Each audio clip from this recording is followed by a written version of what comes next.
Number 5 on this list is Enyo. Enyo was the Greek goddess of war and destruction. She was the companion and lover to the other god of war, Eris. Enyo was sometimes depicted as being the child to Zeus and Hera, which also makes her the sister to Ares. Enyo is noted as being extremely destructive, which ties very closely to what she is, the god of destruction. Enyo isn't nearly as well known as Ares, but the little that we do know about her leads people to believe that her bloodlust was almost unrivaled. She apparently liked to incite as much chaos as possible, death and murder bringing her a large amount of joy. She was an extremely skilled fighter as well, and would often enter the fray and slice people down with ease. Her fighting skills are considered to be only second to Ares himself. So if you ever did piss her off, then that would likely be the last thing that you do. She was also instrumental in the Great War of Troy and played a large part in facilitating and inciting much of the bloodshed that occurred during that fight. Apparently, she also brought war to the Philippines as well. Not only does her fighting prowess scare me, but what worries me the most about her is her deep love of terror. All of the research that I did on her kept citing that she was a lover of terror and pain. She seems like the type of Greek goddess who would incite a major conflict that could kill thousands just simply because she was bored or to gain pleasure out of it. Definitely not the type of god that you'd want to get on the wrong side of. Number 4 on this list is Apete. Apete is the daughter of Erebus, the god of darkness, and Nyx, the god of the night. She's also the sister to Moros, who we'll get into later in this video. Unlike her parents, she didn't represent darkness or the night, but she represented deceit, lies, deception, fraud. These were all things that Apete excelled at. Being the goddess of deceit, naturally she took an insane amount of pride in lying to others and tricking them. It wasn't enough to just pull the wool over somebody's eyes though, she wanted to ruin people's lives and loved whenever she did it. I'm gonna read off one story that exemplifies the type of trickery that I'm talking about. This comes from the website Greek Gods and Goddesses. In one story involving Apete, Hera, the wife of Zeus, learned about her husband's affair with the Theban princess Semele and looked to Apete for help in punishing the princess. To make matters worse, the princess had a child by Zeus named Dionysus who would become the god of wine. Apete agreed to help and gave Hera a magical girdle which she used to trick Semele into asking Zeus to see his real self, and the princess died as a result. Whenever the gods approached humans, they would appear as something else and hide their true forms because no mere mortal could survive looking directly at a god. This is the type of stuff that Apete would do. Trick somebody into watching as the person they were romantically involved with dies right before their eyes. Evil things that would haunt people's dreams for the rest of their lives. It's one thing to be all powerful and outright to be able to beat you in a fight, and I'm definitely scared of gods like that, but at least I know with gods like that I'm beat. With a god like Apete, you won't even know that you're in the fight until it's too late. At any point, she could trick you and damn your soul to hell for eternity. Not the type of person that you'd want to have an interaction with. Next up at number 3 is Isanami. And for this entry, we're going over to Japanese mythology and the creation myths of the Shinto religion. Shinto is a practice of duality, of both life and death, all of which is encapsulated in the goddess Isanami no Mikoto, which means she who invites, which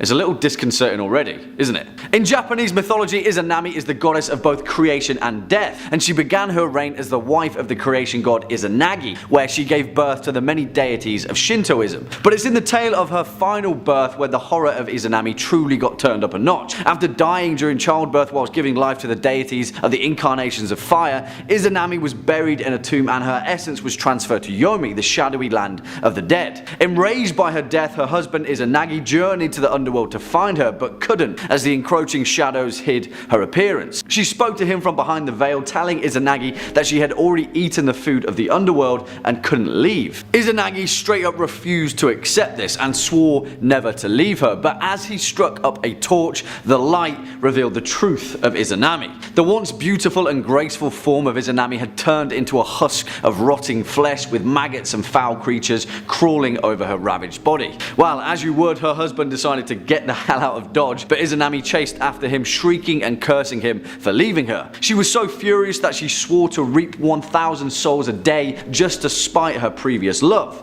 Well, Izanagi replied that he would give birth to 1,500. What a comeback. Coming in at number 2, Nurgle. And we're heading way back to ancient Mesopotamia, to the lands of Akkad, Assyria and Babylonia, where this guy ruled with an iron fist. Also known as Era or Era, Nurgle is the ravenous god of war, plague, death and disease, and collected titles such as the Furious One and the Raging King. But to be honest, Nurgle was so ridiculously powerful that he only ever waged war out of pure boredom. Initially, Nurgle was the god of war, often drawn as a proto-form of Eris in Greek mythology, but in later stages he also became the god of death and the underworld. And how did he do that? He literally stormed the gates of the land of the dead with a small army of demons and took over the place by force. Well, I guess that's one way to do it. In another myth involving Nurgle, one day he was feeling dull and bored, and so to spice things up a bit, he decided to just straight up attack the great city of Babylon, which was then under the protection of Marduk, the most powerful of all ancient Mesopotamian gods. Through trickery and deceit, Nurgle managed to distract Marduk long enough to completely slaughter the innocent citizens of Babylon, and once his bloodlust was sated, he reassured the survivors that a great leader would soon return to protect them, so they needn't worry about dying. What the hell, dude? Talk about mind games. Yeah, out of pretty much all of the gods in mythology, this guy was the personification of watching the world burn just for the sake of it. And finally, coming in at our number one spot, Chernabog. And this guy is so damn mysterious that scholars are still arguing to this day as to his true motivations in Slavic mythology. In many Eurasian proto-religions, the concept of dualism was a key theme, with light and darkness being two clear opposing forces, but were also given the same sense of worship and importance in their ritualistic understanding. Belobog, also known as the light god, was held as the progenitor of all things good in the world, but in contrast, his counterpart, Chernabog, the dark god, was seen as the orchestrator of all things bad and terrible and responsible for mortal misfortune. Now, this dualistic theme is what makes Slavic paganism so damn interesting, but nevertheless, Chernabog always lived up to his name and was ritualistically portrayed as grotesque, intimidating and accursed. But nevertheless, Chernabog always lived up to his name and was ritualistically portrayed as grotesque, intimidating and accursed, a monstrous figure that need only utter a few curses to bring complete folly to mankind. It is in the fear of the unknown where the terrifying potential of Chernabog truly lies, but there's actually a quiet sense of comfort in the Slavic worship of the dark god. As the Germanic priest and scribe Halmod of Passau wrote, during Slavic ritualistic feasts to appease their pantheon of gods, a bowl of potent spirits were passed around and each person would utter the names of their gods, Belobog, but most importantly also Chernabog. And it was of the utmost importance never to leave the name of the bad god out, in fear of attracting the attention of his mortal misfortune. You've got to take the rough with the smooth, after all. In at number 5 we have Loki. Loki was the trickster god and is known to sometimes be helpful to the gods, but simultaneously more often than not causing as many problems as possible on purpose. Besides this fact, Loki has always been identified as a trickster and shapeshifter, and used his powers to cause chaos. Being the son of two giants, he was accepted by the gods of Asgard, but early on Loki proved himself a troublemaker for his ability to shapeshift, using this power to trick the people around him, causing him to be known as a god of mischief and causing trouble purely for his own amusement. Loki's mischievous ways stood front and center in this trickster's story. Loki has been described as a syringe, alluring and frightening figure who is unreliable, moody and a trickster. Don't take his trickery for granted though, as he was always very intelligent and sly, thus being able to use his shapeshifting abilities in malicious ways. Loki's main attribute was his wit. He rarely engaged in physical combat and for that reason carried no weapons on him, as he only needed to rely on this strong wit to get him out of situations. The Greek god was always seen as more of a burden than a help to other gods and goddesses, and for his trickery, causing chaos among people for his enjoyment and surviving the fallout of his pranks thanks to his wit and intelligence. In at number 4 we have Eris. The daughter of Zeus and Hera, Eris was the goddess of strife and discord. Thus, Eris's only purpose was to seek out discord among gods and humans. This goddess is one of the scariest mythical gods in history solely because she could erupt the smallest arguments into more serious events, including war. Eris easily caused division between friends, humans and married couples, causing what she loved most, discourse. Additionally, it was often described that Eris would often be found on the battlefield, being delighted delighted in the pain and suffering of soldiers, and was also known as the goddess of the battlefield and the deity who stirred men to fight and kill each other. Due to Eris's disagreeable nature, she was the only goddess not invited to the wedding of Peleus and Thetis. That being said, she showed up anyways and raged at the event, and threw a golden apple amongst the goddesses inscribed "to the fairest." Hera, Aphrodite, and Athena laid claim to the apple, creating a rivalry between the three goddesses, and eventually this rivalry brought the events leading up to the Trojan War. Being the god of chaos, she was at the heart of every disagreement and argument in ancient Greece. Eris represented a host of negative emotions and reactions that most people hope to avoid entirely. She sowed discord between gods and mortals, spurring them into fights and war for their own enjoyment. Eris delighted in people's unhappiness and when chaos ensued around her. Even though the Greeks did not like Eris, she still played a significant role in their lives, as all arguments, small or big, began with her. And most of all, Eris embodied the strife of war. Therefore, for her enjoyment of other people's misery and ability to start one of the biggest wars in Greek mythology, she has a spot on our list. Swinging in at number 3, Kali. I mean, you kind of only need to take one look at Kali and you'll realize how absolutely terrifying she actually is. Kali, also known as Kalika or Shyama, is the Hindu goddess of time, creation, destruction and power, and for the most part she is perceived as the kindest and most loving of all the Hindu deities, and is regarded by her devotees as the mother of the whole universe. She has an absolutely massive variety of forms, often appearing as a benevolent, cloaked mother that protects her devotees and children from various mishaps and misfortunes. But because of this interpretation of Kali being a fierce protector of her children, it's kind of led to another pretty terrifying physical depiction, mainly in the form of her eternally clutching a severed head, which signifies the human ego being slain by divine knowledge, as well as the fact she often wears a skirt made of human arms and a garland of more human heads adorned happily around her neck. Kali is pretty much always shown with fiery red eyes, intoxicated by the absolution of rage, and is often shown standing atop of Shiva himself, clutching a multitude of blood-soaked swords in her numerous arms, asserting her complete and utter dominance over him and everything else in the universe. If you haven't figured out by now, it would not be wise to piss off Kali. Also, she travels around on her pet lion,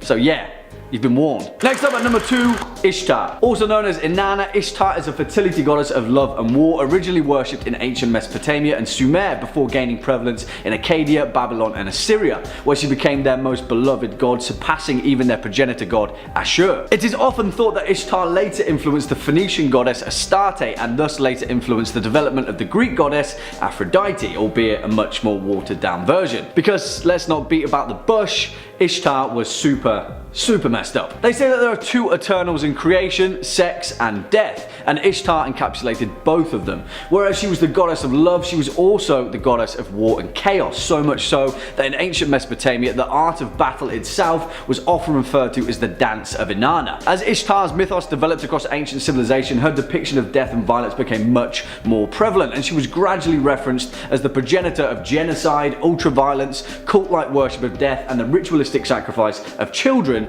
in her name. In the Epic of Gilgamesh, Ishtar was the major antagonist in tempting Gilgamesh to submit to become her lover, which he refuses, and in turn Ishtar threatens to break into hell itself and unleash an entire army of the dead to feast upon the world.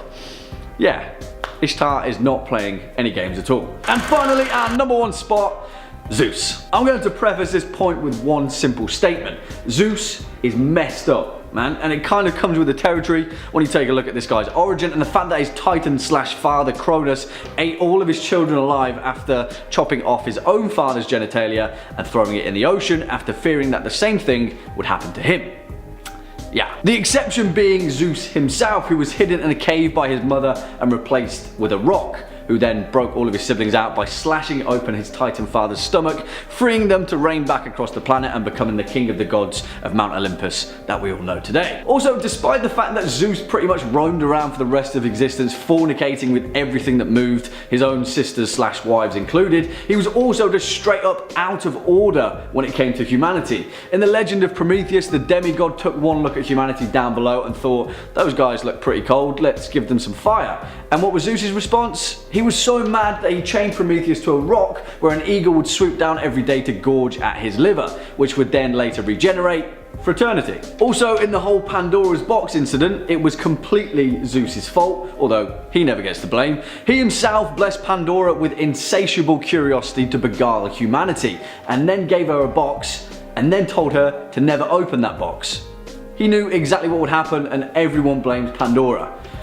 Told you he was messed up. Kicking off at number 5, the Morrigan. And may I add, this particular Celtic mythological deity is absolutely awesome in their heavy metal, death and destruction kind of sense, as well as being one of the most interesting figures in the culture of the British Isles. The Morrigan, which is thought to have been derived from the Proto-Celtic as Morrigan, roughly translating to Great Queen, Phantom Queen, or Queen of Phantoms. She is mainly associated with war and fate, especially with the foretelling of doom, death and victory in battle, and through this role she is often depicted as a crow. For those that were fated to die in battle, she would appear as a beautiful maiden beside a riverbank, washing the bloodstained clothes of those awaiting death. The Morrigan is also often described as a trio of individuals, in particular 3 sisters, who are oftentimes referred to as the 3 Morrigan. The Bad, the Maka and the Naaman, representing each aspect of death, fate and glory in victory. In later folklore, the Banshee was thought to be derivative of the Morrigan, and in the Welsh Arthurian legend, she was thought to be linked to the legendary Morgan Le Fay. In most respects, the Morrigan is terrifying, but she's also awesome. Coming in at number 4, Dionysus, who, fun fact, was Jim Morrison's favourite Greek mythological figure, probably because of all the wine, because as we all know, the man could sink his fair share of carafe. Nevertheless, if you couldn't tell, Dionysus was the god of grape harvest, winemaking and wine, of fertility, religious ecstasy and theatre. Doesn't sound scary at all, right? Well, in actual fact, Dionysus was an incredibly horrifying deity, mainly due to his propensity to incite ritual madness and the fact that he had more cults worshipping him than you could shake an olive branch at. Now, don't get me wrong, Dionysus served an incredibly important role in the development of Greek culture and theatre, and for the most part, his ritualistic worship served as the main driving force of Greek enlightenment and spiritual liberation. However, it was the flip side to that coin that gave the rest of his worship a pretty bad name. Dionysus was often depicted as a dying and rising god, and during one particular encounter with the Elder Titans, his throat was slit, he was skinned alive and his flesh roasted and eaten for dinner. This led to a number of his female-focused cults adapting the ritualistic sacrifice of tearing dissenters to pieces with their bare hands, mimicking the death of Dionysus and often resulting in cannibalism. Yeah. I'm not entirely sure if that was the intended result. Number 3 on this list is Kronos. Kronos is technically considered a titan, but I'm going to allow it for this video. He was the son of Gaia and Uranus and is one of the most powerful beings in all of Greek mythology. In fact, his power is so vast that he was the one who fathered 3 of the most known Greek gods, Zeus, Poseidon, and Hades. He ruled over the world for some time, but before he did that, he's noted as doing a brutal act. In Greek mythology, it goes that Kronos murdered his own father, but to do it, he took a sickle and castrated his dad, and then threw his father's castrated remains into the sea. All of that is very questionable and makes me a tad bit scared of him to begin with, but his vast power is what frightens me the most. Kronos was eventually defeated by his sons, but it took all of their strength to make it happen. He is the god of time and can manipulate it at will. A power like this is almost too strong for any individual to have, even if they are a god. Eventually, Zeus imprisoned his father in the depths of Tartarus, where he should still remain. For the world to prosper under Zeus, Kronos had to be sent away. This scares me as well, because if Kronos ever was to break free from his prison, then his wrath would be vast beyond our knowing, and the world would likely cease to exist. Number 2 on this list is Hades. This wouldn't be a complete list if we didn't talk about the god of the Greek underworld himself. The god of death, to my understanding, wasn't inherently evil at his core. Many people depict death as being an evil thing, and those who facilitate said death to have that characteristic in them. Hades wasn't this way though. He cared for the balance of life as a whole and understood that death was necessary in maintaining that balance. Just because he wasn't evil though doesn't mean we shouldn't fear him. He was cold and stern and unwavering when it came to his position. We also need to remember that he was the god of the underworld, Greece's version of hell. Leaving this place was a big no-no for Hades. He strictly forbade anyone from ever leaving the confines of this underworld and would become extremely enraged if anyone attempted this. His wrath would also know no bounds for those who tried to cheat death or cross him. Legend goes that Pirithous tried to kidnap and wed Hades' wife Persephone, Persephone. Hades discovered of this plan and tricked him into coming to a feast. Once there, snakes wrapped around his feet and kept him captive until Hades was through with him. Then he was fed to his hound, Cerberus, a three-headed dog which is by Hades' side at all times and acts as a gatekeeper to the underworld. Along with the fact that Hades can be quite brutal if you ever attempt to cross him, he is also incredibly intelligent as well. There's many a story of Hades outsmarting other gods and getting his way. This intelligence, coupled with his immense power and the fact that he's the actual god of death, makes it clear that he is one of the scariest Greek gods to ever exist. Number 1 on this list is Moros. Moros was a pre-mortal deity and is the offspring of Nyx. It's said that Nyx conceived him without any male intervention at all. However, some experts on the subject dispute this, saying that Erebus, the god of darkness, was the father. Moros was feared by all. Even Zeus was reportedly afraid of the ability that this Greek deity possessed. The website Greek Boston has a great article talking about how inherently powerful Moros was, and I'm going to quote that now. Moros was powerful, so he couldn't just be taken down by another god. He would always find a way to bring misfortune to his impending victims. He was called by the people and the other gods the all-destroying god. Even after his victim died and went to live in death, he did not set them free. He decided to make sure they suffered. He's not only seen as the god of death, but also the god of death and suffering. His name is near to Moros, meaning sullen and ill-tempered, near to the spirit of depression. So that passage gives you an idea of the temperament of this god, but it doesn't explain his ability, and his ability is what scares me most of all. Moros would literally decide your fate of death. He would write it out and then give it to his brother to make sure that his victim's destiny wasn't forced, and that's exactly what it was. Destiny. If you became aware of your fate and tried to intervene, then chaos would rain down on you and the earth. This is why other gods were scared of Moros. Even though Zeus was extremely powerful, it's said that not even he could go against this destiny, and therefore Moros would have the ability to overpower Zeus in this way if he chose to. This power, along with the fact that he won't ever leave you alone, not even after you've died, is what makes me so fearful of Moros. Anything dark and dreadful that is said to happen in your life, Moros is at the hands of it and guiding you the entire way. Also, every visual representation of him I could find is very dark and reminds me of death. Just another reason why he's one of the scariest Greek gods that ever was. In at number 5 we have Medusa. Medusa was one of the 3 Gorgon sisters along with Stetno and Euryale. They were the children of the ancient deities Photsis and his sister Ceto. Their parents were chthonic monsters from an archaic world. Her appearance is that of a winged human female. In the place of hair she had living venomous snakes. The legend goes that if you were to look directly into Medusa's eyes you would be instantly turned to stone. This made Medusa terrifying and fatal to many who tried to attack or even look upon her. She was an extremely beautiful woman as a way to incite people to look upon her beauty and be cursed by her eyes. This curse is not something that she chose. It's actually said that she was the unfortunate victim being cursed with this power. Medusa was cursed when she had an unwilling relationship with Poseidon. Even though she didn't want any relationship with him, the fact that it happened was enough for Athena to be enraged and curse her. She didn't want her to have any lovers for as long as she lived, so anyone who would gaze on her beauty would themselves be cursed. Due to her curse she was feared and many tried to kill her due to it. She was often approached with the intention to take her out, but they would fall from the curse before they had the chance. This was until she was beheaded by Perseus. He was hailed a hero and brought the head to King Polydectes. He was given help from the gods to take her life. Even beheaded she held great power and her head was used against their enemies in wars following this. Medusa's life was full of suffering, none of which was intentional on her part,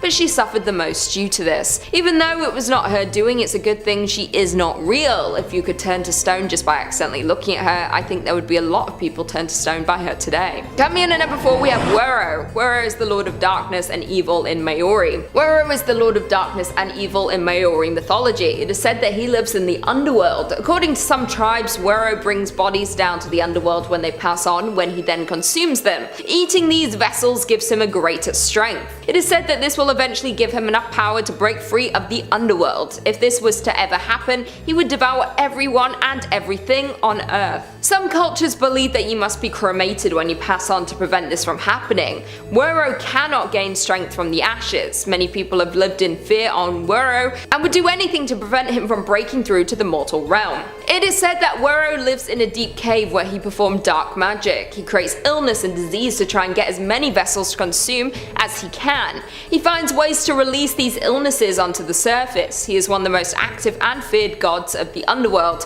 and all associated with him are also feared. His biggest enemy is his brother Taine. Taine is the god of beauty and peace, and he looks over the forests and birds. He is a stark contrast to his brother. When his family grew frustrated of their confinement, they decided to separate. Whiro wanted to stay in darkness, but Taine wanted the light. From this moment they became enemies, with Whiro hating everything that Taine loved and protected. Hopefully Whiro does not exist. He could be in the underworld gaining strength as we speak, waiting for this moment. In at number 3 we have Apollo. At first Apollo seems like a friendly and lovable god, but then you get to know him. Being the god of arts and protector of humankind, and is the son of Zeus and Leto.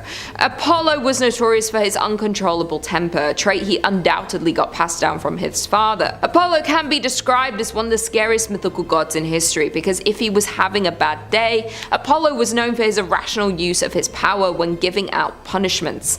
As an example, Apollo would throw punishments of the plague and illnesses around into the Greek camp during the Trojan War, causing people to fall ill. Like father, like son, Apollo took a lot of qualities from his father, including being a harsh punisher to anyone that crosses him in the wrong way. He would punish women who got in the way of his advances by turning his lovers into plants. Additionally, Cassandra, daughter of King Priam, and Queen Hecuba of Troy suffered one of the worst punishments for refusing Apollo's advances, as Apollo gave her the ability to see the future but only the tragedies, and no one could believe her. Thus, with his deceiving personality and irrational punishments, he was doomed from birth to embody qualities taken from his father Zeus. Apollo's darker side had him being arrogant and narcissistic, and often disregarding the feelings and wishes of others. He seemed to not care about anyone other than himself, and punish women when they rejected him. For his sheer disregard for other people's emotions and only caring about his own, he gets a spot on the list. In at number 2 we have Aphrodite. Being the Greek goddess of love, beauty and sexuality, one could only assume the scary amount of power that Aphrodite holds by being the goddess of temptation and sexual desires. Her parents being Zeus and Dion, Aphrodite worried her father about her sexual wanderings, forcing her to marry the god Hephaestus against her will. Hephaestus was an unattractive man who forged weapons for the gods. Understandably, Aphrodite was less than pleased with this arrangement, which arguably was the start of her villain origin story. She began to have many affairs and became unfaithful to her husband. Her vanity led her to become a cruel goddess, especially to those who would dismiss her. An example of this can be seen when Hippolytus chose to worship Artemis instead of Aphrodite, causing Aphrodite to rage in jealousy and cursed his mother and ruining Hippolytus' family. Aphrodite let her vanity get the better of her and punished anyone who dared to neglect her or what she stood for. The goddess's ways of getting back at people who didn't worship her were cunning, often involving other gods and even mortals, without sparing their feelings or lives. With punishments ranging from being turned into an animal and being accused of heinous acts, Aphrodite was anything but forgiving when it came to those who double-crossed her. People and gods alike feared her for this reason, as the goddess's wrath and power could inflame them with unnatural passions. Her biggest strength was the ability to make men fall in love with her, causing men to do unearthly things to get on her good side. Thus, Aphrodite was more than just love and beauty, but had a darker side to her that was fueled by her true wrath of vanity, jealousy, and bad temper. Being the goddess of one of the strongest human emotions, Aphrodite has a great power over the people around her. Especially since this dark side of Aphrodite is masked by her beauty, she can be considered one of the scariest mythical gods in history. And finally, in at number 1 we have Zeus. Being the king of the gods and god of thunder in the sky, we simply cannot leave Zeus off of this list. Arguably one of the most powerful and intelligent mythical gods in history, as he is known to be very wicked, a liar and a cheater, especially when it comes to tricking women. We can see his sheer lack of morals and empathy when beginning his reign, as Zeus had to overthrow his own father Kronos, and once Zeus reached adulthood he banished Kronos to pieces. You won't want to get on his bad side, as he would harshly punish those who acted against his will. Zeus was known to have a cruel side to him, especially to people who didn't align with him. When it comes to his ruthless punishment against those who disagreed with him. A prime example is strapping Prometheus to a rock while an eagle ate his liver daily, only for the liver to regrow, thus an eternity of torture. He did this because Prometheus was caught stealing fire from Olympus. He was also known to have a superiority complex towards humans, causing him to act cruelly to them if they ever tried to ignore him. Zeus was an upholder of the universal order and in charge of punishing oathbreakers, liars, and violators. His actions were questionable and immoral most of the time, and even though he was known to enact justice among the gods, his ego and great amount of power had him lacking any sort of empathy. The Greeks had a strong belief that power outweighs any sort of sensible personality traits, and therefore even though Zeus had immoral ways of acting, he was worshipped, and never questioned for his actions. Because of this, he used his power in malicious ways when someone acted against him. Being violent, insatiable, and insensitive god, Zeus undeniably earns the top spot on our list. Kicking off at number 5, Tash, Chronicles of Narnia. And no, not Natasha, but Tash. Tash the inexorable, Tash the irresistible, the patron god of the ruling class of Kalaman, essentially the best friend and overseer of the rich, who gobbles up poor people and the working class just for the sheer fun of it, to further fuel his dark and manipulative reign. Now, if you know anything about C.S. Lewis's Chronicles of Narnia, then you'll certainly know that this particular fantasy series draws its main body of inspiration from the Judeo-Christian religion, and whereas the bold and brave lion himself, Aslan, represents Jesus, while as you may imagine, Tash represents the pure and evil antithesis of that, the Antichrist. And yes, say what you will about the Chronicles of Narnia, and whether you think it's tame or not comparable to some later fiction found here, the truth of the matter is Tash is pretty damn terrifying, and he's the purveyor of some pretty horrendous themes throughout the series of what is essentially a children's novel. Tash appears as a dark and shadowy demon, an almost skeletal figure of a humanoid body with a vulture-like head and 4 grotesque taloned arms. His presence is said to bring with it the cold, and his stench is that of death, and yet whilst many people in the world of Narnia refuse to believe in Tash, he is very much a real and evil entity. Now, strangely enough, although being the pure antithesis of Aslan, one of Narnia's most prolific figures, Tash appears only twice in this series, and in 1954's The Horse and His Boy, and in 1956's The Last Battle. In the former, he's referred to in the same passage as 2 other gods, Azeroth, where have we heard that name before, and Zardina, the Lady of the Night and the Maidens, and yet still, comparable to those two, Tash is still the only figure that the fanatical people of Kalaman would like to sacrifice children to in his name. Yeah, that's pretty much the extent of it really. At one point, the followers of Tash tried to run a smear campaign against Aslan by suggesting that Tash and Aslan were the same entity, conveniently called Tashlan. Yeah, obviously they didn't buy the fact, given the fact that Tash is very clearly a giant, terrifying, bird-headed primeval straight from some Assyrian cultist mythology. Hey, it was a simpler time. Swinging in at number 4, Despair, the Sandman. And you know what? We could have certainly featured the actual main character of Neil Gaiman's The Sandman on this list, the dream-sleeping, swagger-walking, chain-smoking, coffee fiend himself, Dream, aka Morpheus if you're feeling adventurous. Because as a side note, for a protagonist, Dream does some pretty messed up stuff in that brilliant graphic novel series, and kind of ends his reign by just killing everyone. Sort of. He certainly commits a few murders along the way, but whatever. For the sake of brevity, we'll give Dream the benefit of the doubt, and instead we'll cast our gaze toward his equally perplexing and utterly bone-chilling counterpart, Despair. One of them, anyway. As is written in Endless Nights, the follow-up to the Sandman series, and one that fully fleshes out the pantheon of the endless, take away the despair and there is nothing left. Nothing but an empty room and a hook of the perfect shape and size for snagging at your heart. Despair most often appears as a short, naked, grey and rotund woman with sharp, pointed teeth and greasy black hair tied in a bun. She demonstrates no odour, but allegedly her shadow has often been described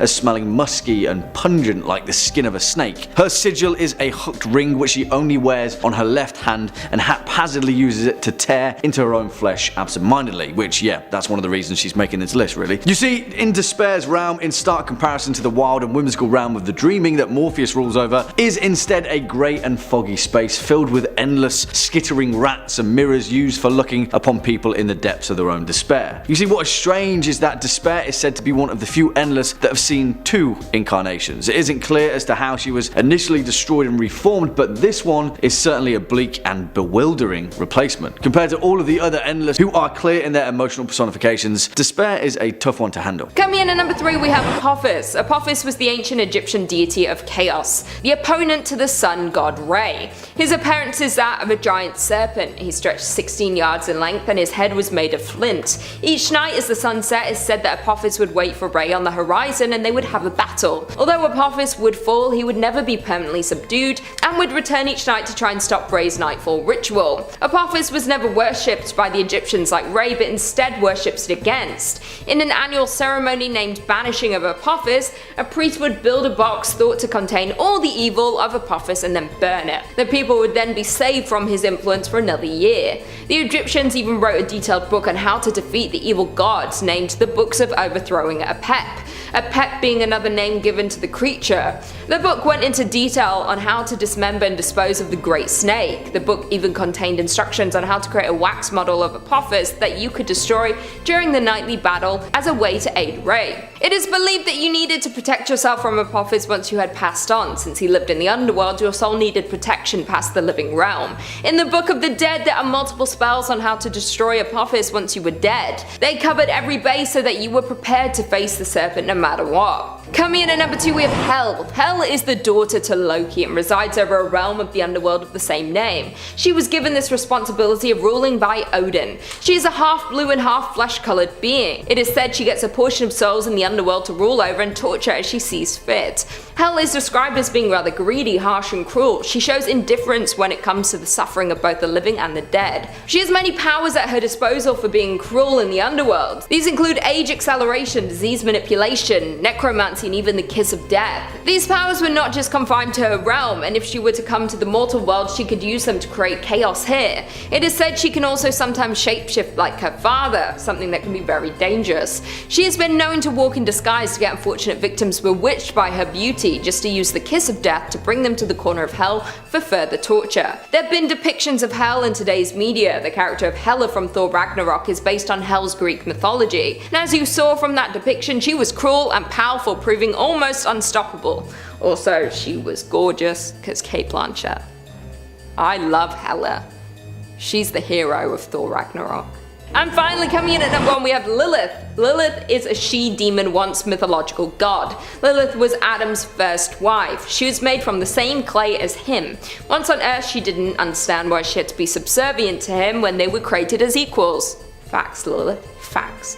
She made the choice to leave the Garden of Eden. Once she left, Eve was created to take her place and to serve Adam. Lilith left the garden. She walked for a long time, maybe even years, until she was found by the archangel Samael, who we now know went on to become Satan. They quickly fell in love and created a place for themselves to live. He had a large influence on Lilith and is the reason she turned to being a demon. She quickly became more and more powerful. Samael left Lilith due to his own greed. She began to grow a distaste for men. She gave birth to Samael's children and was then called the mother of all demons. She was also named the Queen of Hell. Her children, named Lilitu, were winged sprites who had a tendency to be cruel and violent in nature. It was said they would attack men for their greed. She'd use them as a vessel to get her revenge on what had happened to her. She wanted to punish male greed and their need for power over women like her. Some say she wanted to take down Satan and take his place for herself, but other texts have them ruling together in harmony, and even some say they were married. Lilith is immortal along with her many other powers, meaning if she were real, she could be among us today. She can take any form she likes with her shapeshifting. She is also able to cast spells along with her own telekinesis. In modern media, she is also shown as using voodoo to control people to do her bidding as she wished. She is cunning and likes to use others to get what she wants. That way she does not put herself in danger in any way. Kicking off at number 5, the Strigoi. Vampires, vampires, vampires. We love them, they love us, probably, or, well, they love our blood, anyway. But whatever the incarnation throughout culture and folklore, vampirism has managed to strike a chord in the horror hearts of humanity. But in one of their first depictions, the Strigoi of Romanian mythology are far, far more terrifying than anything else. Their name, which originates from the Latin terms strix and striga, are often correlated to European colloquial terms for witches and warlocks, and a particular type of ill-omened nocturnal flying creature. In Romanian though, the term Strigoi literally means to scream. Spooky. Well, one of the very first historical mentions of the Strigoi was with the infamous Yuri Grando, who we've covered several times on this channel, a man that just wouldn't die despite being dead for 16 years and who had a particular thirst for human blood. As their legend began to pass, the Strigoi became much more correlated towards the conventional vampire we know now. Beautiful, dangerous, pale-skinned creatures, but the real horrifying face of the Strigoi was a twisted, contorted, undead beast that ate children. Coming in next at number 4, the Draugr. If you've ever played the Elder Scrolls series, then you'll be very familiar with these guys, but in actual fact, the origin of the mythological Draugr is much more terrifying than stumbling into one after greedily looting a barrow. In fact, the Draugr could even be considered as the archetypal form of the zombie, just they have a thing for treasure and remembering their past lives. From Old Norse, the term Draugr literally means again walker, but can be traced back to the Proto-Indo-European Draugos, which means phantom or drug, to deceive. In Nordic mythology, these guys are revenants that often lurk in graveyards and cemeteries, unsure what to do with themselves after wistfully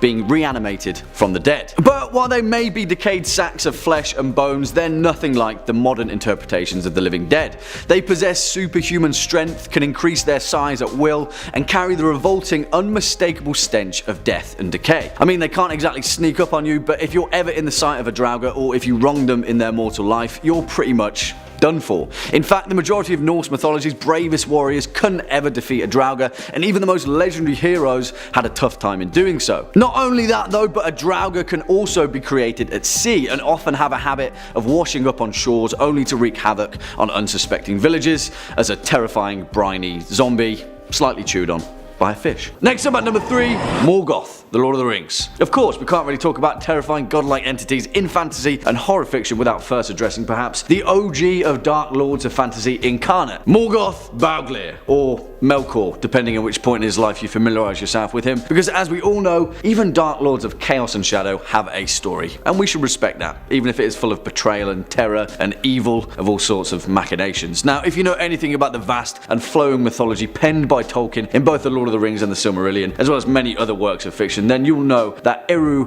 Ilúvatar, the creator of all things Ea and Arda included, also created the entities of the Aina to live within it. In the void of nothingness, he gave life to these angelic beings, and Melkor was the most powerful of them all. However, dissatisfied that Eru had abandoned the void, Melkor grew curious enough to seek to emulate his own creator in an attempt to fill the void with sentient beings. For this though, Melkor would need the secret fire, and that was impossible for him to find. To combat that, Melkor sought to create his own discordant melodies in the music of the Aina, the fabric of creation that forms the basis for the themes of all things, and because of that, Melkor introduced the first music of chaos, the same disharmonies that were responsible for all later evil in Arda. Well, obviously, eventually the will to exceed his creator's power turned Melkor into a vile and twisted image of himself, and as the sentient races of Arda began to emerge, his desire to conquer and overthrow contorted him into Morgoth, the entity responsible for the orcs, Ungoliant, and all the spiders, werewolves, balrogs, revenants, and the darkness in the hearts of men. This guy burned down world trees like it was going out of fashion. You see, it's hard to gauge just exactly where the veracity of Morgoth lies, because in the truest sense of the word, you cannot get more evil than Morgoth. And then, of course, there's the emergence of the cult of Melkor, headed by the lieutenant of evil himself, the Dark Lord Sauron, where here, as the high priest of that cult, Sauron orchestrated the human sacrifice of the Númenors in Melkor's name, and then pride cometh before the fall and all that. Morgoth, guys, he's got a mace called Grond that was literally forged from the essence of the underworld. I would not like to meet him in a tavern.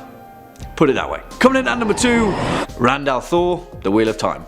Alright, we're going to be doing things a little bit differently with this particular point, because by rights, in terms of power level, this guy should probably take the #1 spot on pretty much every literature list ever written. However, what sets this entry apart, as those of you who have read the Wheel of Time series will know, is that Randall Thor is kind of the good guy. I mean, he is the good guy. He's the personification of light and righteous flames, but he can also kind of destroy the fabric of all reality without breaking a sweat. The reason Randall Thor is ranking so high here on the terrifying meter is that if this guy was on the wrong side, we'd be donezo. I mean, it's a good thing that he wasn't or isn't. Rand is very clearly the main protagonist of Robert Jordan's phenomenal fantasy series, but guys, really, the Dragon Reborn would cover the entire earth in a blanket of cleansing fire in a single moment if he ever wished to do so. And that makes him terrifying. He's Superman meets Dr. Manhattan on a biblical scale. As written in Keeper of the Chronicles, he is born again. I feel him. The dragon takes his first breath on the slopes of Dragon Mount. He is coming. Light help us. Light help the world. He lies in the snow and cries like the thunder. He burns like the sun. I mean, I know he's good and he's going to save the day and everything, But that's terrifying, guys. Born in the year 978 of the New Earth, Rand is the most central of the three protagonists that make up the series, and really, guys, if you haven't, then Robert Jordan's Wheel of Time series needs your attention. It's awesome, and it's with themes like this that gives it reason alone to stand out as such a remarkable work of literature. I'll try and avoid as many spoilers as possible, and this entry is kind of a spoiler alone, but if the thought of the root of all goodness and light in the world is also a source of unbridled terror and overwhelming fear, then yeah, this series is certainly for you. I'm just really glad that Rand is one of the good guys. Thanks. And finally, coming in at number 1 spot, the Crippled God, Malazan. And as so far as overwhelmingly powerful entities being the source of all of this terror, then we don't have to preface it with the will he or won't he ways of Rand al'Thor, because instead we can pin it all on one of the most potentially destructive forces ever found in fiction, the Crippled God, the Chained One, the Death Slayer, and the King of Chains. Really, we'll try and do this one without spoilers, because Malazan Book of the Fallen is an absolutely astounding fantasy series, and if you haven't yet had a chance to check it out, then please check it out. And also, the audiobooks are really well done, so there's another reason too if you've got a long commute. Although there are a lot of characters to keep track of, so if that's not your kind of thing, actually no, just read it regardless. Anyway, the Malazan series encompasses many differing woven series featuring gods, immortals, alien entities, pretty much everything going. All of them though pale in comparison to the Crippled God, and yet thankfully for everyone, this guy is chained and imprisoned, so he can't hurt anyone at all. I'm sure those chains will hold, right? You see, throughout the series, the Crippled God often appears as a frail, bent figure, wrapped and hooded in rags and blankets, often inhabiting a dilapidated, sun-bleached tent found along a sandy beach upon an endless shore. Usually he is found huddled over a smoking brazier, speaking in a raspy voice intermingled by hacking coughs and laboured breathing. He has long tangled hair, and all of his fingers and his thin mangled hands are broken and shattered. He weeps and moans in his constant agony, and he constantly throws seas into the brazier before him to further the wafting smoke that he emerges from. Really guys, I know it's quite a bit of a cop-out, but we can't get into the bulk of the Crippled God without any spoilers. But if that initial appearance is curiosity enough to pique your interest, then believe me, as far as the Crippled God is concerned, there is far more to be discovered, at your own risk, of course. The Crippled God knows only suffering, and his only desire is to make all others feel the same. Kicking off at number 5, Sekhmet. And this is the first time that we're heading down into the underbelly of ancient Egyptian mythology, with one of its lesser known deities, but also perhaps its most violently ferocious. Now, it's no kept secret that the ancient Egyptians had a bit of a thing for death and disembowelment, but that particular torturous method of pain is best reserved for the legendary deity Sekhmet, the fiercest huntress amongst all of the Egyptian divinities. Sekhmet was often depicted as a lioness, and she was bestowed upon the titles the one before whom evil trembles, mistress of the dead, lady of slaughter, and she who mauls. That's a pretty hefty resume, right? But nevertheless, she's a badass. Sekhmet was a solar deity and thus fell under the order of Ra, king of all the Egyptian gods. As the legend goes, Sekhmet was sent by Ra to kill a cabal of demons that were still lurking within the kingdom of Egypt, as well as their numerous mortal cults and secret orders who had instigated countless wars and other forms of discord upon mankind. Well, it turned out that Sekhmet had a thing for spilling blood, and with the first sign of battle, she fell into an animalistic frenzy, causing so much death, destruction, and bloodshed that the Nile itself overflowed in a crimson red. And because of her blood-based environmental disaster, Ra forced her to clean it up and swallow all of the blood in the Nile, subsequently kicking off a 1,000-year tradition of warriors getting punch drunk on red wine after every great battle. What a legacy. Swinging in at number 4, Baron Samedi. And we're swinging over to the mythology of the lower of Haitian voodoo for this one, with perhaps their most infamous orchestrator of the dead, Baron Samedi. Now, although there are copious lower deities, the principal chief of the dead is this guy, who holds a certain chaotic reverence over the comings and goings of the living and the dead. Also known throughout his numerous incarnations as Baron Cimetière, Baron Lacroix, and Baron Criminel, Samedi is often depicted dressed in a top hat with a black tailcoat, dark or lensless glasses, and cotton plugs in his nostrils, as if to resemble a corpse dressed and prepared for burial in the traditional Haitian style. He is brash, rude, fond of rum and tobacco, but also has a roguelike charm to him and an incredibly wild sense of humour. It is often said that the Baron Samedi spends most of his time in the invisible realm of voodoo, found at the mystical crossroads between the worlds of the living and the dead. For any soul that passes freely from this world, Baron Samedi has a freshly dug grave ready and waiting for them, and it's his business in ensuring that all corpses rot in the ground to stop any soul from being brought back as a brainless, flesh-hungry zombie. After all, it's an important job, and someone's got to do it. Cheers, Baron Samedi. Swinging in at number 3, the Fae. You might be thinking, fairies? What the hell, Jack? How are fairies scary? But, well, let me tell you a little thing or two about the Fae, because you're pretty much done for once these guys hold a grudge against you. The Fae of Celtic folklore, otherwise known as the Tuathua de Danann, particularly centre around that of Scottish and Irish mythology, and represent a race of mystical entities that reign over an ethereal kingdom in the wild places of the world. In many oral traditions, the Fae have a structural system that resembles a regal aristocracy, often having a king and queen as well as many underlings. Despite their often charming and arcane appearance though, their shtick is to use honeyed words and false promises to lure unsuspecting humans to their domain, where their intention is to either torture you as their plaything, straight up kill you, or enslave you to an eternity of psychological discordance. In the mythos of the Fae, there often tends to be two opposing orders, the Seelie or the Light Fae and the Unseelie, the Dark Fae. But don't be fooled, because they're both hellbent on stealing children and leaving behind a changeling,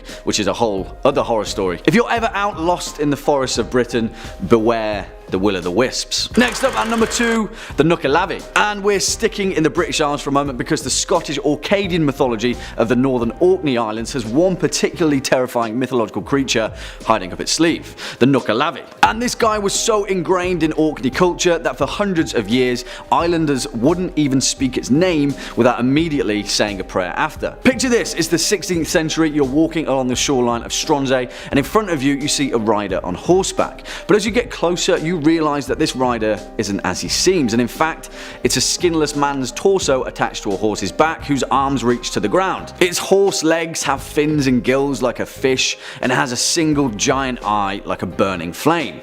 Also, it emits a miasma of toxic vapours and reeks of death and decay. It was said that the Nukkalavi could wilt an entire field of crops with the demonic stench of its breath, and whenever it approached a lonely traveller, it would let out a terrifying, high-pitched scream that signalled the end of their life. It's not all bad though, because according to Orcadian mythology, this horrifying creature was kept at bay during the summer months by the Mither of the Sea, the great maternal protector spirit of the islands, where she banished the demonic Nukkalavi to the ocean bed.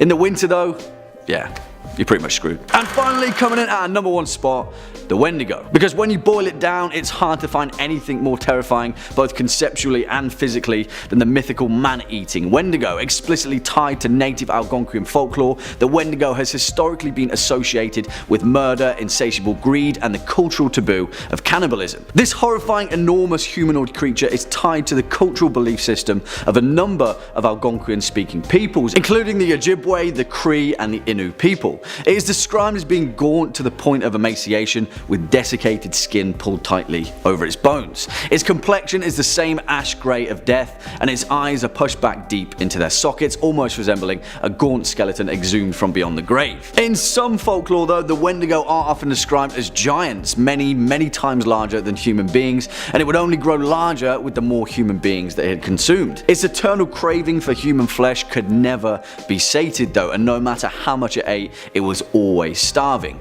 Wherever famine and the cold are, the Wendigo soon follow. Yeah, I don't really need to tell you guys how horrifying the Wendigo are. I mean, just take a look at it. Apete. And it's important to note that Egyptian mythology is incredibly vast and journeyed, and its creation myths stretch far and wide. One of the most important gods in ancient Egypt was Ra, creator of the sky, the earth, and the underworld, and the bringer of light. But of course, you can't have light without the dark, so enter this guy, Apete, the ancient Egyptian embodiment of chaos and the one true opponent of the forces of good. Also known as Apophis or Apoph, this chaotic deity often appeared in the form of a giant serpent, and his only true purpose was to bring torment and ruin to Ra in an endless battle of blood and chaos. I mean, there aren't many grey areas in this particular mythos. Apep is literally the embodiment of all evil, but it's in the great lengths that the ancient Egyptians went to combat this guy, where the grisly nature of Apep can reveal just exactly how strongly they feared him. Apep was thought to encompass the world, wrapping his coiled body around the planet just below the horizon, lurking within the lands of the dead and the underworld. To combat him, Egyptian priests would create wax models of serpents or in many cases actually hoard live snakes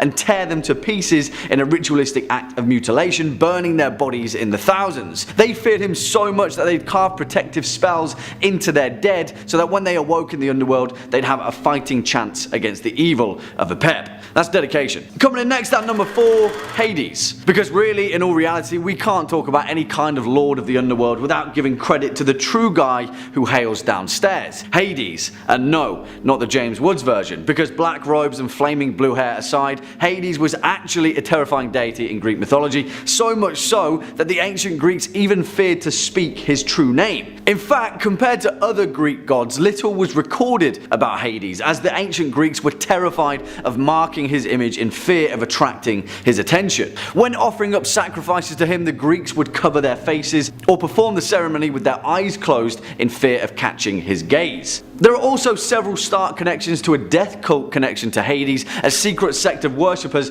that believe that Dionysus, the god of wine and revelry, was actually the youthful form of Hades, and in the lustful practice of gluttony and indulgence, they were actually worshipping the lord of all death. Hades is an incredibly interesting figure in Greek mythology, and yet despite his terrifying reputation, he was also a pretty just and fair figure that would often give mortals the benefit of the doubt when staring down their immortal death. Or maybe he was just doing that for kicks. Yeah, it was probably that. Next up at number 3, Rangda. How could we make this list without referencing perhaps the most evil force in the whole of the South Pacific, Rangda, the demon queen of the Leyaks. Now, in Balinese mythology, the Leyaks are a horrifying race of humanoid monstrosities that take the form of a grotesque flying head seeping with human entrails, the heart, the lungs, and the liver.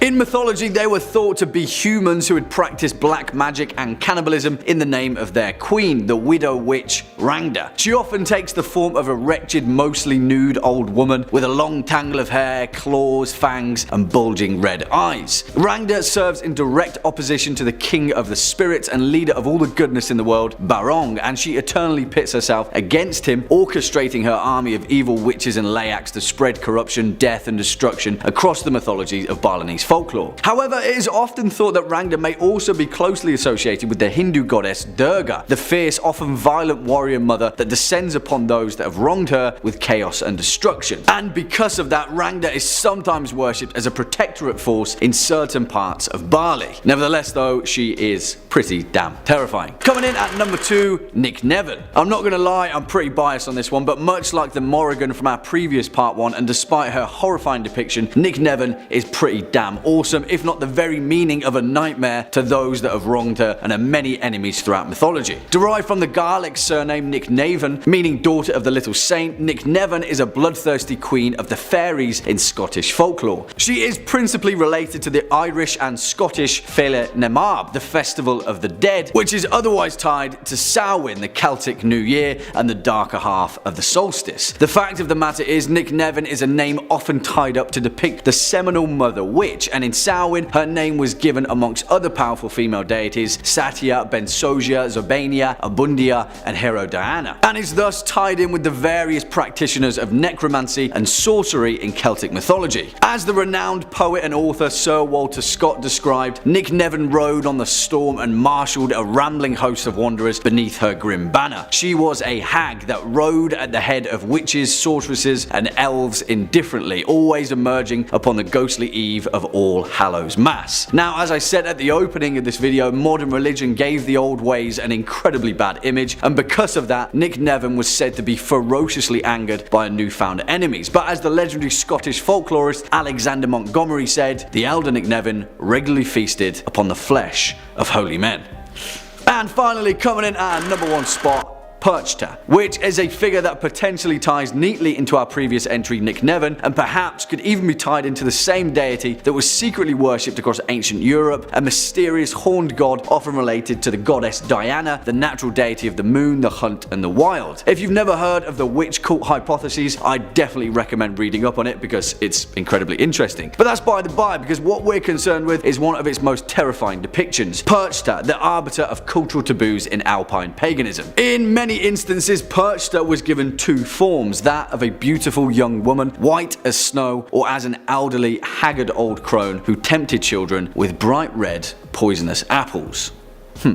Sound familiar? Perchta would roam the countryside and slip into homes during the dead of night, where she would find out if children and young servants of the household had been working hard all year, and if they had, they'd find a small silver coin by their bedside or in their shoe the next day. If they hadn't though, she would slit open their bellies, remove their stomachs and guts, and stuff the hole with straw and pebbles. Yeah. It is often thought though that Perchta permeated her way across the traditions of Old High German, taking many various forms and appearances. She was also thought to be the female mantle of Berchtold, a figure that was often tied to the mythical Wild Hunt, a band of mysterious demonic riders that have plagued the folklore of Europe and the British Isles for thousands of years, roaming the wild places of the world, doomed for eternity to hunt supernatural beasts and the dead. Come on guys, isn't mythology just great?